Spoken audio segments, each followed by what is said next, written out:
د شهباز شریف په بیان باندې چې وایي چې ټایم فریم نشو ورکولی د قصور په کیس کې ولې دا هم وایي چې په مردان کې وژل شوي عاصمه او دغه رنګ مشال خان او د ډي آی خان شریفه بیبي چې دین هغه هم د قام بچي وو.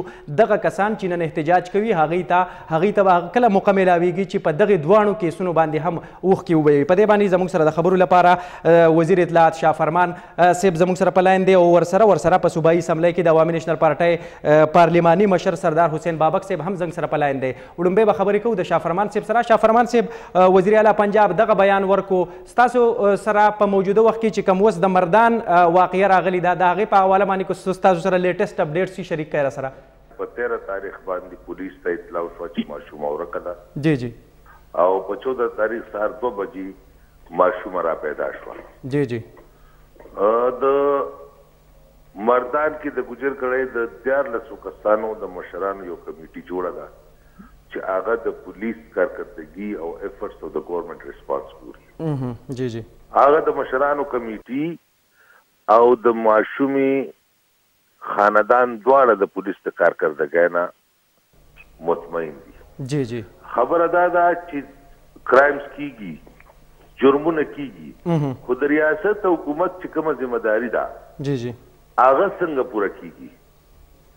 که هغه د مشال خان په کیس کې دا اوم د خیبر پختونخوا د پولیس او د حکومت ذمہداري ستاسو مخې ته ده، او هغه که د شریف حبیبي د کیس خبره ده نو په هغې کې کارکردګي ستاسو مخې ته ده. خو شاه فرمان صاحب په هغې کې مرکزي ملزم لا تر اوسه نه دی نیولی شوی. ګوره په هغې کې ما تاسو ته اوورال د کارکردګۍ خبره وکړه. که یو سړی فاټا ته وتښتي موږ سره خوا کې دلته دغه کیس د پولیس ریټ نیسي، یو سړی د ملک په داسې په داسې حالاتو کې کراس کړي هغه ستاسو مخې ته ده. خو چې د حکومت او د پولیس کومه ذمہداري ده په هغې کې بېغوري څومره شوې ده.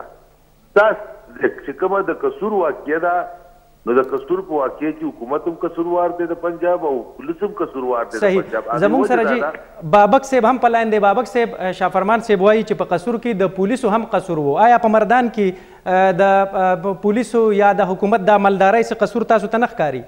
زما دا خیال دی چې د ذمہوارۍ تر حده پورې خو ظاهره خبره دا د ریاستو د حکومتونو یا د فورسز چې زموږ دي ادارې دا بېشکه د هغوی ذمہواري ده، خو دا یو ډېر زیات انسانیت ټول رجحان چې دی په دې ټوله معاشره کې شروع چې تاسو وګورئ چې د قصور واقعه شوه یا د هغې نه مخکې ټي آی خان کې چې کومه واقعه شوه یا که تاسو وګورئ چې د مردان د واقعې چې تاسو ذکر کوئ جی جی، یا پرون بیا څلور ماشومان چې دي هغه روک دي، ماشومان روک دي، یا د هغې نه مخکې تاسو وګورئ چې یوه سنګره ډېره په بېدردۍ سره او د هغې پلار ووژلی شو، یا که پرون نه بله ورځ تاسو وګورئ چې یوه مور او دوه بچي هغه ډېر په بېدردۍ سره ووژلی شو، یا که تاسو روزانه ګورئ چې دا بېګناه وژنې چې دي دا په داسې انداز باندې روانې چې حقیقت هم دا دی چې انسانیت پې شرمېږي.